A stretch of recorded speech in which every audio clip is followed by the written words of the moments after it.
Budget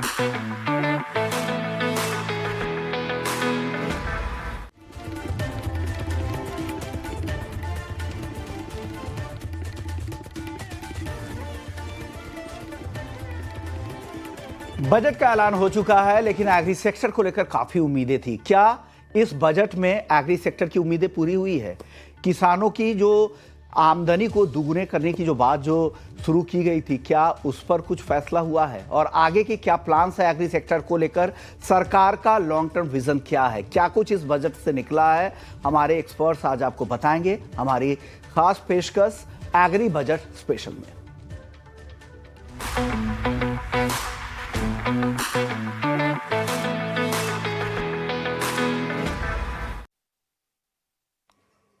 तो budget 2026 से agree sector को क्या मिला, ये एक बड़ा सवाल है।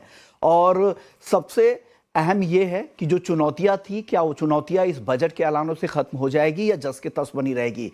किसानों के लिए जो ऐलान हुआ, क्या ग्राउंड पर कितना काम कर पाएगी, कितना फायदेमंद देगी? एमएसपी किसानों की आमदनी बढ़ाने, उसको लेकर तो कुछ ऐलान नहीं हुए हैं, लेकिन जो लॉन्ग टर्म विजन है उसका क्या फायदा मिलेगा? इन्हीं सवालों के हम जवाब ढूंढेंगे। हमारे साथ तीन खास मेहमान हैं। इस्मा के डीजी हैं दीपक बलानी हैं, जीके सूद है, जाने माने एग्री एक्सपर्ट्स हैं, और साथ ही हमारे साथ यश भी हैं, nuts and dry fruits council के हेड भी हैं। आप तीनों मेहमानों का बहुत बहुत शुक्रिया। शुरुआत यश मैं आपके साथ ही करना चाहूंगा, क्योंकि ड्राई फ्रूट्स को लेकर काफी सारे ऐलान हुए हैं और बाजार को उम्मीद नहीं थी कि अचानक से ड्राई फ्रूट्स पर इस बार सबसे ज्यादा फोकस रहेगा, क्योंकि हाई वैल्यू क्रॉप पर इस बार फोकस काफी ज्यादा दिखे हैं, चाहे वो कोकोनट्स को लेकर हो, अखरोट, काजू वगैरह को लेकर काफी ज्यादा अनाउंसमेंट, और सरकार का फोकस भी है कि यहां पर जो घरेलू जो उत्पादन है उसको कैसे बढ़ाया जाए। आप इस बजट को कैसे देखते हैं अपनी इंडस्ट्री के लिहाज से?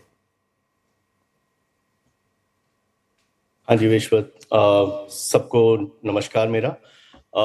जी देखिए, बजट तो बहुत अच्छा रहा है हमारे सेक्टर के लिए। बट बजट के पहले भी जो जीएसटी का रिवीजन हुआ था सितंबर में, उसमें काफी हमें हमारी इंडस्ट्री को बेनिफिट हुआ, क्योंकि 12% से ये 5% पे आ गया। सो दैट वाज इटसेल्फ एक बढ़ावा मिला है प्राइसेस कम होने का, और कंज्यूमर पे दबाव कम पड़ा है टैक्सेस का। हमने अभी हाल ही में पिछले ही हफ्ते एक इवेंट का समारोह किया था दिल्ली में, जहाँ पे हमारा यही विषय था कि हम कैसे हमारी इंडस्ट्री जो है वो एक नेट इम्पोर्टर इंडस्ट्री है। 85% से ज्यादा हम बाहर के देशों पे डिपेंड करते हैं, बादाम के लिए, वॉलनट के लिए, काजू के आरसीएन्स के लिए, और ऐसे बहुत सारे पदार्थों के लिए जो हमारी इंडस्ट्री से रिलेटेड है। तभी भी हमने ये संवाद किया था कि क्या हम 2047 को मद्देनजर रखते हुए क्या हम ये सारी चीजें इंडिया में उत्पादन कर सकें। हाई वैल्यू आइटम्स हैं, हमारे किसानों की आमदन बढ़ सकती है, बट इस पे ध्यान देना आवश्यक है। और ये हमारे लिए, हमारी इंडस्ट्री के लिए इससे बड़ा और कोई देन नहीं हो सकती कि हमारे माननीय फाइनेंस मिनिस्टर ने इसी बजट में एक हफ्ते बाद ही इसी पे एक विशेष एम्फेसिस दिया, जहां पे हम काजू, पाइन नट्स, आलमंड्स, वॉलनट्स, अखरोट जैसी चीजें हम यहाँ पे उगाने की सोचें। ये एक पहल है। हम इंडस्ट्री दोनों हाथों से इसको आगे बढ़ के गवर्नमेंट का साथ देना चाहते हैं, और टेक्निकल नो हाउ ले आए सब देशों से, इजराइल से, यूएई से, यूएस से अभी एफटीएस की बातें चल रही हैं, और हम हमारे किसानों को इन सारी तकनीकियों से वो करके, ताकि हम खुद से एक सेल्फ सफिशिएंट बन सकें। इंडिया का उत्पादन आज लगभग बहुत बहुत कम है, मगर इंपोर्ट बहुत ज्यादा है। सो डिपेंडेंस कम करने के लिए, डॉलर ट्रेड पे कम करने के लिए, और अपने आप को स्वावलंबन करने के लिए, आई थिंक दिस इज ये बहुत बहुत ही नेक वो है। एंड हम चाहते हैं कि हम गवर्नमेंट के साथ इसी इनिशिएटिव को आगे बढ़ाएं और हर तरीके से सपोर्ट करें, तो हमारे लिए बहुत बड़ी चीज है। ओके, ये बड़ा डेवलपमेंट है, क्योंकि सरकार चाहती भी है कि हम ज़्यादातर ड्राई फ्रूट्स में यहाँ पे इंपोर्ट पे हमारी डिपेंडेंसी काफ़ी ज़्यादा है, तो सरकार की कोशिश यही है कि घरेलू उत्पादन को बढ़ाया जाए। और इस तरह के और इस तरह के जो लॉन्ग टर्म विजन यहाँ पर साफ तौर से दिख भी रहे हैं। सूद सर, आपके पास मैं आ रहा हूँ, आप बताइए आप इस बजट को एग्रीकल्चर के लिहाज से कैसे देखते हैं और कौन सी ऐसी बड़ी बातें थी जो आपको लग रहा है कि बजट में अच्छे अनाउंसमेंट हो और कहां पे सरकार मिस थी, जो चुनौतियां आगे भी बनी रह सकती हैं? नमस्कार। बहुत 2-3 सेक्टर्स अगर आप देखें जिनमें सैंडलवुड, कोकोनट, कैशू और सो बेसिकली इन चीजों में बड़ी अच्छी चीज सुधार हुआ।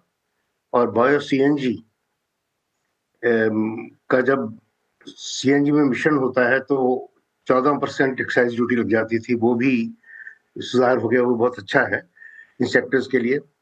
परंतु ओवरऑल बजट मुझे डिसअपॉइंटिंग लगा, क्योंकि ओवरऑल अगर देखा जाए तो इस बार इस करंट फाइनेंशियल ईयर में रिसोर्सेज की कमी रही सरकार के पास। करीब 2 लाख करोड़ का कम टैक्स कलेक्शन हुआ है और अगले साल कुछ ऑप्टिमिस्टिक नहीं दिखता। तो उस हिसाब से हर चीज के खर्च में कटौती हुई है।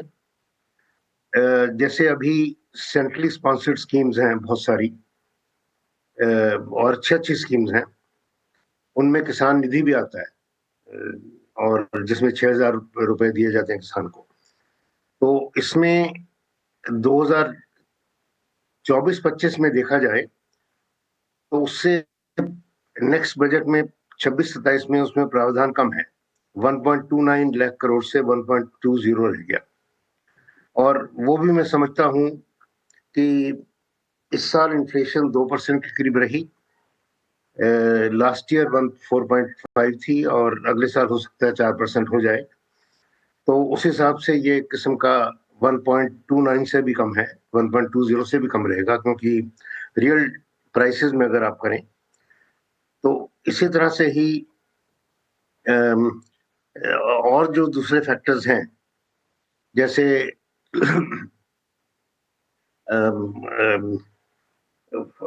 फर्टिलाइजर सब्सिडी बजट में 3.96 करोड़ है, न्यूट्रिएंट लिंक्ड और फूड सॉरी 1.71 है, जो 2 साल पहले भी इतनी थी। तो हो ही नहीं सकता कि इतनी रह जाए, क्योंकि रूपी वीक हो गया है और पूरे अगले साल हमें वीक रूपी से ही परचेज करना है। मोस्टली इंपोर्टेड है सारा यूरिया, और उसके अलावा और भी खर्चे सब बढ़ेंगे, तो कम से कम 7-8% ये और बढ़ेगा। इसी तरह फूड सब्सिडी 2.25 करोड़ बजटेड है, जो कि पिछले साल का जो एक्चुअल 25-26 का एक्चुअल होने जा रहा है वो 2.28-2.3 के करीब होगा। एमएसपी बढ़ गई वीट और राइस दोनों की 6.7% और 3% के मुताबिक। और उसके अलावा स्टॉक भी लगभग 60-70% बढ़ जाएगा फूड ग्रेन का एफसीआई के स्टोरेज में। दोनों चीजों का क्यूमुलेटिव इफेक्ट, इंटरेस्ट का और कॉस्ट का मिलाकर, ये 2.25 से काफी ज्यादा बढ़ने वाली है। तो इसके लिए सरकार को, ये तो कमिटेड एक्सपेंडिचर है, कहीं ना कहीं किसी और चीज से या और डेफिसिट बढ़ाकर, डेफिसिट पे सरकार बड़ा कंट्रोल रखती है, ये कहीं ना कहीं से निकालना पड़ेगा। और तो इसलिए बजट बनाने में कंस्ट्रेंट बहुत थे, और उस हिसाब से उनको अपनी जैसे जितनी चादर उतना पैर बिछाना, उस तरह करना पड़ा। परंतु कुछ बहुत ही डेफिसिट के बेसिक नंबर है, इंपोर्ट बिल के नंबर हैं, और सरकार को अपने करेंसी को भी संभालना है, और तमाम ग्लोबल चैलेंजेस के बाद भी आपको अपना जो फिस्कल प्रूडेंस दिखाना था वो भी काफी अहम था। दीपक जी, आप बताइए सर, पिछले हफ्ते आपसे बातचीत भी हुई थी बजट को लेकर, लंबी चर्चा भी हमने की थी। आप आपकी इंडस्ट्री के लिहाज से कैसे देखते हैं? हालांकि फ्लेक्सी फ्यूल को लेकर मैं उतनी बारीकी से नहीं पढ़ पाया, क्या कुछ अनाउंसमेंट हुए शुगर सेक्टर इंडस्ट्री के लिहाज से, फ्लेक्सी फ्यूल के लिहाज से सर कुछ? नमस्कार विश्व मोहन जी। नमस्कार। देखिए, बजट जो है, मैं लगता है इस बजट में बहुत स्पेसिफिक सरकार नहीं गई है, बट एक तरह से इन्होंने इस बजट से एक प्लेटफॉर्म स्टैब्लिश किया है और एक लॉन्ग टर्म विजन के हिसाब से ये बजट अनाउंस किया है। तो मैं इसको थोड़ा विजनरी बजट बोलूंगा, क्योंकि इन्होंने कुछ ऐसी चीजें अनाउंस की हैं जैसे कि एआई लेड एग्रीकल्चर। देखिए, हमारे शुगर केन इंडस्ट्री में, शुगर मिल्स में हमें सब बहुत फोकस ये रहता है कि हमारी जो क्रॉप, जो किसान क्रॉप उगा रहा है, उसकी ईल्ड बेहतर हो, उसमें शुगर रिकवरी बेहतर हो। तो उसमें मैंने सुना कि जैसे भारत विस्तार जो इन्होंने एक अनाउंस किया है, जिसमें कि एआई बेस्ड स्कीम्स हैं और जहां पे प्रोडक्टिविटी और स्टेबिलिटी को बहुत महत्व दिया गया है। तो मुझे लगता है इससे नई वैरायटीज और शायद पेस्ट डिजीज एडवाइजरीज जो एग्रीटेक के थ्रू इन्होंने अनाउंस किया है, आई थिंक ये एक अच्छा कदम है, जिससे वो कि मुझे लेकिन सर लगता है। ये सिर्फ क्या बड़े किसानों तक ही सीमित रहेंगे या छोटे किसान भी इसका इस्तेमाल कर पाएंगे क्या? नहीं, इस बिल्कुल। जो भारत आजकल विस्तार जो देखिए, एआई टूल की आप बात कर रहे हैं। बिल्कुल देखिए, ऐसा है कि आजकल हर किसान के पास मोबाइल है और ये ऐप बेस्ड एआई टूल्स होते हैं। और खेतों में जो आईओटी डिवाइस लगा के, वेदर स्टेशन लगा के, ये एआई सिचुएशन दिया जा सकता है। और इस सब आई थिंक ये सारे किसानों को मुहैया होगा। दूसरा ये था जो इन्होंने स्टोरेज, लॉजिस्टिक्स और कनेक्टिविटी के ऊपर काफी एम्फेसिस दिया है। तो हमारे जो शुगर कॉम्प्लेक्सेस हैं, जिसमें हम sugar, ethanol, CBG, power, bio manure बनाते हैं, तो उसमें भी हमारे मोलासेस, प्रेस मड, जो अदर बाई प्रोडक्ट्स हैं, उनके मूवमेंट को काफी फायदा पहुंचेगा। और जैसे सूद जी ने बोला कि बायोगैस का जो इन्होंने एक्साइज ड्यूटी कैलकुलेशन से उसमें जो एक्सक्लूड किया है, उससे ये बायोगैस जो सीएनजी से ब्लेंड होगा, उसके लिए काफी पॉजिटिव साइन है। ये हमारी भी डिमांड थी। लेकिन हम इससे ये आशा करते हैं कि इन्होंने एक विजन दिखाया है। और सिमिलरली जो डबल टैक्सेशन अवॉइडेंस है, वो फिलहाल इथेनॉल में भी, E100 में भी हो रहा है। तो मुझे लगता है कि अगर ये एक प्रिंसिपल पॉलिसी सरकार ले रही है, तो आगे इथेनॉल इकोसिस्टम में भी सिमिलर टैक्स टैक्स अवॉइडेंस या डबल टैक्सेशन अवॉइड करेगी। और एक और बात है, कुछ कार्बन कैप्चर के ऊपर और उन्होंने लो कार्बन मैन्युफैक्चरिंग के ऊपर उन्होंने काफी एम्फेसिस दिया है। और शुगर, और हमारी शुगर बायो रिफाइनरी है, डिस्टिलरी है, वो तो आपको पता है, bio energy very carbon intense, carbon low carbon sector है। तो मोटा मोटी एक मैं ये बोलूंगा कि इस बजट ने एक बायो एनर्जी के लिए रनवे तैयार कर दिया है। अब हमें चाहिए कि जो स्पेसिफिक पॉलिसीज इथेनॉल की हो, या सस्टेनेबल एविएशन फ्यूल की हो, या सीबीजी की हो, उस पे अगर गवर्नमेंट नोटिफाई करेगी, तो आई थिंक ये एक बहुत ही अच्छा कदम रहेगा। सर अब सर आपके पास मैं आना चाहूंगा। एक सवाल होगा कि एग्री स्टैक और जो आईसीआर के पोर्टल को जो इंटीग्रेशन पर सरकार ने बात कही है और साथ ही डिजिटल इंफ्रा पे सरकार का फोकस भी है, इससे क्या लगता है जो सरकारी योजनाएं हैं उसका कितना फायदा मिल पाएगा? देखिए, इसके लिए बजट प्रोविजन भी अच्छा है। ये बहुत अच्छी पहल है। अभी फिलहाल थोड़ा बहुत इंडिविजुअल लेवल पर कुछ कंसल्टेंट्स ने और कुछ पर्टिकुलरली शुगर मिल्स ने इसको अडॉप्ट किया था। और उसके अलावा पिछले साल जैसे एग्रीकल्चर डेटा जो है उसके कलेक्शन में भी टेक्नोलॉजी के लिए प्रोग्राम था जो कंटिन्यू होगा। इसमें प्रोविजन 150 करोड़ का है इसके विस्तार के लिए। और जैसे बेलानी जी ने कहा कि आजकल मोबाइल एक्सेस लगभग 99-100% लोगों के पास है, किसानों के पास। और जो लोग किसानी से जुड़े हुए हैं, उनको ऑब्जर्व कर रहे हैं, वो आप देखिए बहुत ही अच्छा इस्तेमाल कर रहे हैं उनका।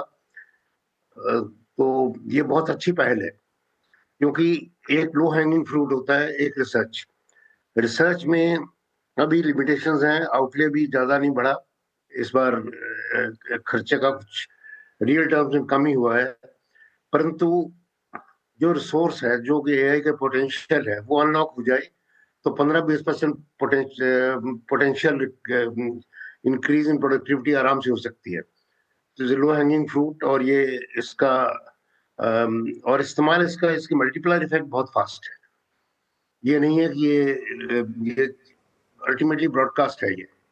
तो ये जैसे बिलानी जी ने कहा, बहुत ही बढ़िया पहल है ये। ओके। एक किस्म और की और साथ साथ ये भी कहा जा रहा है कि इस तरह के डिजिटल इंफ्रा को पर अगर आप ध्यान देंगे और एग्री स्टैक और आईसीआर के पोर्टल के इंटीग्रेशन से सरकारी जितनी योजनाएं हैं लोन लेने में, जो किसानी है या एग्री सेक्टर से जुड़े हुए लोग हैं, उनको काफ़ी आसानी हो जाएगी। एक सवाल मैं यश जी आपके पास आना चाहूँगा। आमतौर पर किसान ट्रेडिशनल खेती उन्हें आसान लगती है, लेकिन हाई वैल्यू क्रॉप को लेकर सरकार का फोकस तो है, लेकिन ग्राउंड पे आपको लगता है यश कि क्या उस तरह के कन्वर्जन देखने को मिलेंगे? किसान की दिलचस्पी इन क्रॉप्स को लेकर होगी, ड्राई फ्रूट्स को लेकर, क्योंकि इनको लेकर इनको काफी जागरूक करना पड़ेगा, समझाना पड़ेगा, इसके फायदे बताने पड़ेंगे। और खेती बहुत सारे ऐसी भी क्रॉप होती है यहाँ पर जो ड्राई फ्रूट्स वगैरह की लॉन्ग टर्म के हिसाब से होती है, ये नहीं कि आपको तुरंत उसके बेनिफिट्स मिले। ऐसे में क्या क्या चैलेंजेस आपको लग रहा है कि ग्राउंड पे देखने को मिलेंगे आने वाले समय में? जी बिल्कुल विश्व, ये ट्रेडिशनल फार्मिंग से थोड़ा हटके होंगे। नट्स, वॉलनट्स या खजूर भी अगर आप देख लेते हैं, इनका प्लांटेशन पहले साल होता है और तकरीबन 5 से 7 साल बाद इनकी फसल आती है। तो किसानों के लिए गवर्नमेंट को कोई ना कोई एक प्रोग्राम लाना पड़ेगा जहां पे इनको सपोर्ट दिया जाएगा वो पहले 7 सालों तक या 6 सालों तक, जब तक इसमें से उत्पादन चालू हो। काफी मशीनरी इसमें लगती है और ज्यादा बड़े फार्म लैंड्स को इकट्ठा करके कुछ मीनिंगफुल प्रोडक्शन की जा सकती है यहाँ पे। तो अभी फाइन प्रिंट हमें पढ़ना बाकी है कि गवर्नमेंट किस हिसाब से इसको आगे ले जाना चाहती है, बट फार्मर्स की तरफ से ये वाले जो एग्रीकल्चर है, इसको थोड़ा सा समय लगेगा समझने में, और इसको टेलर मेड प्रोग्राम्स लगेंगे जहां पे फाइनेंशियल सपोर्ट भी लगेगा, टेक्नोलॉजिकल सपोर्ट भी लगेगा, और काफी हद तक मशीनरी और ये सब चीजें लगेंगी ताकि ये फिर लॉन्ग टर्म सोल्यूशन बन सके इस चीजों की। बट ये जो भी झाड़ हैं या जो भी इसके टिश्यू कल्चर हैं, इनको कम से कम 6 से 7 साल लगते हैं। तो इस दौरान हम हमारे किसानों को कैसे सपोर्ट कर सकें, एफपीओस को कैसे आगे बढ़ा सकें, उस पर काम करने की जरूरत है। चलिए, तो ये तो पूरा अवेयरनेस वाला प्रोग्राम है और लॉन्ग टर्म प्रोग्राम है, और आप जैसे एसोसिएशंस को भी जरूरत पड़ेगी कि ग्राउंड पर उतरे और किसानों को जागरूक करे। सिर्फ किसान ही नहीं, इस जो इकोसिस्टम के लोग हैं उनका भी यहाँ पर रोल काफ़ी ज़्यादा होगा। दीपक जी, मैं आपसे एक सवाल पूछूंगा। इस बार का जो एग्री बजट है बहुत ज़्यादा नहीं दिखा, सरकार के ऊपर हो सकता है कि और भी बोझ हो, क्या लग रहा है आपको?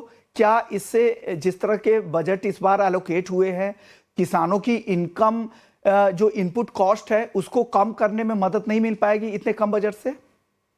देखिए, मुझे थोड़ी सरकार से इस बजट में ज्यादा उम्मीद थी कि फार्मर्स के ऊपर और एग्रीकल्चर के ऊपर फोकस करेंगे। थोड़ा सा डिसअपॉइंटिंग है, बट जो उन्होंने ओवरऑल एक विजन दिया है और उन्होंने टेक्नोलॉजी के ऊपर काफी हाफ किया है। स्पेसिफिकली बहुत आई थिंक माइनर डिटेल्स में जाना पड़ेगा कि कितना बजट उन्होंने एग्रीकल्चर के लिए या आईसीएआर के लिए दिया है। जहां तक हमारे सेक्टर का ख्याल है, हमने भी डिमांड किया था कि जो हमारे किसानों को जो वैरायटीज मिल रही हैं वो इतनी अच्छी वैरायटीज नहीं मिल रही हैं, और काफी 10 से 15 साल नई वैरायटीज निकलने में लग जाती है। तो इसमें भी नई टेक्नोलॉजी और इनोवेशंस को लाना चाहिए, जैसे जीनोम सीक्वेंसिंग है, जीनोटाइपिंग, फिनोटाइपिंग, जो बाहर के देशों में, ब्राजील में, ऑस्ट्रेलिया में, चाइना में काफी यूज हो रहा है। तो वो टेक्नोलॉजी भी हम यहाँ लाएं और हम कुछ ऐसा इन्वेस्ट करें आईसीएआर के थ्रू या शुगर केन ब्रीडिंग इंस्टीट्यूट के थ्रू कि हमें हमारे किसानों को वैरायटीज जल्दी मिले और अच्छी वैरायटीज मिले। तो उसमें अब हमें देखना पड़ेगा कि इस ओवरऑल बजट में उन्होंने क्या सैंक्शन किया है। बट जहां तक हमें उम्मीद थी उतना तो नहीं मिला है, बट जो एआई का पुश हुआ है किसानों के लिए, आई थिंक वो एक अच्छा रोड मैप तय करेगा। इसके अलावा मैं एक और चीज ये बोलना चाहूंगा विश्व मोहन जी, कि देखिए ये हमें स्पेसिफिक में ना जाके ओवरऑल बजट का डायरेक्शन देखना है। और मुझे लगता है शुगर इंडस्ट्री जो है इसमें ओवरऑल काफी फायदे में इसलिए है क्योंकि क्लीन एनर्जी और ग्रीन एनर्जी के ऊपर काफी फोकस रहा है।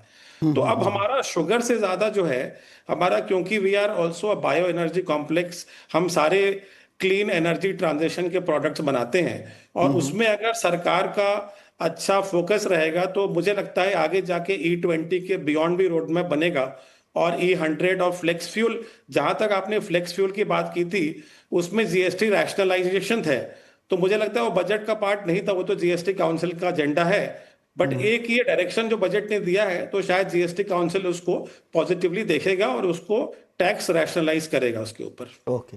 सूद सर, एक सवाल मेरा यह है कि एग्री सेक्टर की ग्रोथ को लेकर चिंता तो है, और ऑलरेडी जो एग्री सेक्टर की ग्रोथ में जो ज्यादा कंट्रीब्यूशन आ रहा है वो यहाँ पर मछली पालन या पशुपालन की तरफ से ज्यादा आ रहा है, और उस ओर ही आवंटन यहाँ पर इस बार ज्यादा होता दिखा है।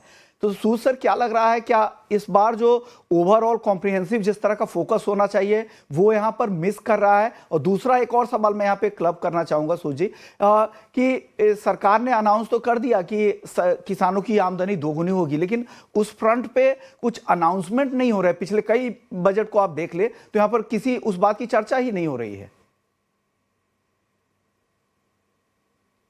देखिए, किसान एक बिजनेस में है, ऐसा क्या उसके पास लैंड और उससे प्रोडक्शन करनी है। अभी हमारे यहाँ 3-4 ऑब्स्टिकल्स हैं प्रॉपर प्रोडक्शन के लिए।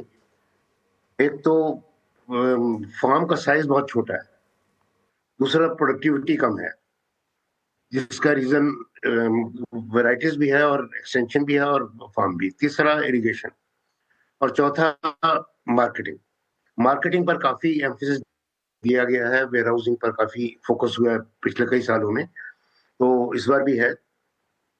प्रोडक्टिविटी पर किसी वजह से हमारी जो DARE department of agriculture research है, उसके लिए जो आवंटन है इस बार वो 10,000 करोड़ का है। पिछले साल 10,300 का एक्चुअल खर्चा होने वाला है, और अगर 4% इन्फ्लेशन मानी जाए तो एक्चुअली रियल टर्म्स में कम हो जाएगा।